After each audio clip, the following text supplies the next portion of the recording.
Hello, and welcome back to our Partner Portal series.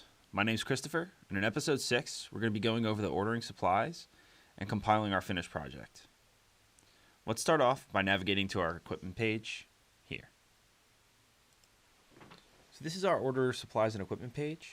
The first thing I want to point out is there's 3 options for you to choose from. You have your paper, your ink, and your accordion wall.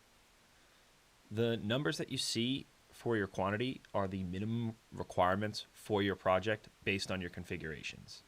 So here you can see we have 4 sets of paper and 4 sets of ink already laid out for us by the system.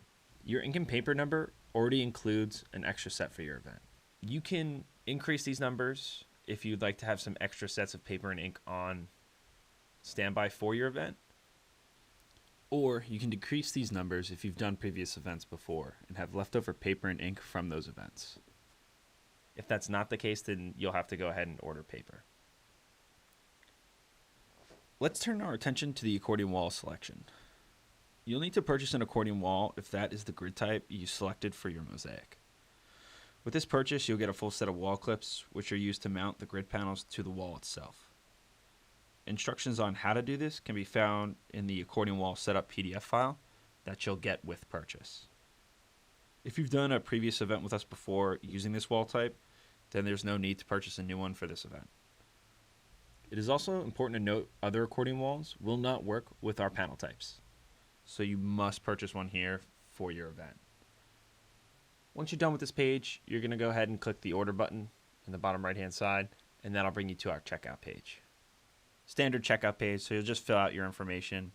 Something important to note, however, is if you haven't paid for your portal plan yet, that information will be shown in your order summary in the bottom right hand side of the page. You cannot compile your project till everything's been paid for, so you'll have to do this step before moving on to the next step. When you're done, you'll just go down to the bottom of the page and just confirm your order here. So now that we've ordered our supplies, let's go ahead and compile our project and download our grid. So at the bottom of the page, you'll notice that the compile project and the create grid button are both orange, which means that we've done enough to prepare them both for download. If they weren't ready to be compiled, then both of these buttons would be gray, similar to how the post-event buttons look right now. But before we do our compile project, I'm going to click on this View Specs toggle button here. This is going to bring up all of the settings for our project. So before you compile your project, this is a good way to double check to make sure everything you want is the way you want it. So everything for our tutorial looks good, so close that, and we're going to compile project.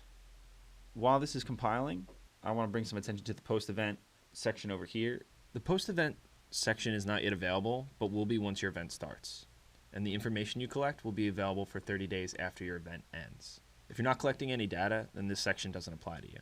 Now that our project has been compiled, I'm going to go ahead and click that. So you notice at the bottom of the screen, it just downloaded a zip file and gave us a pop-up. So let's zoom out. This pop-up that we got is instructions on what to do with your zip file. We're not going to go into crazy detail about that right now because in our next episode, we're going to go through how to extract your zip file and how to set your system up for your live print event. So I'm just going to close out of this for now. But now that we have our project downloaded, let's go ahead and create our grid. The process to create the grid takes a little bit longer than to compile the project. So I'm going to go ahead and let this fill out and then bring it back in once that's done. So once you download your grid, you'll get another zip file for that grid. When you open up that zip file, you'll get something that looks a little bit like this. This is our grid background for our standard wall, which we've been using for our tutorial. Now, yours won't be exactly what mine looks like because you'll probably customize yours differently, but this is essentially what our wall will look like before the pictures go up. You'll have to separate this image into printable sections as well as send it to a printer. When separating them, make sure they're split on the grid lines rather than in the middle of the cell blocks. I've included what our panel should look like in Photoshop with these separating lines. We recommend having these printed on Gator board. Now, let's take a look at the grid file for the accordion wall. The accordion wall is already separated for you, so those images just need to be sent to a printer. The files for the accordion wall have been cut to fit perfectly, so don't edit them. And that file will look a little something like this. You'll have 8 different parts. So if you open up one of these, so this is one section of the overall background that will go on the accordion wall. And as a reminder, that looks like this.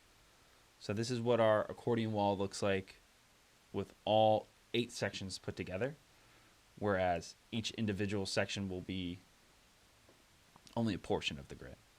So now that we've downloaded our project, we've downloaded our grid, we have both those zip file folders, we have completely done everything there is to do for our project in the partner portal. If I wanted to go back and change anything, you could. You would just have to recompile and download your project. And if you needed to recompile and download your grid, that would then turn orange again. So now that we have everything for our event, the last thing to do is set up. And we're going to go over that in episode 7.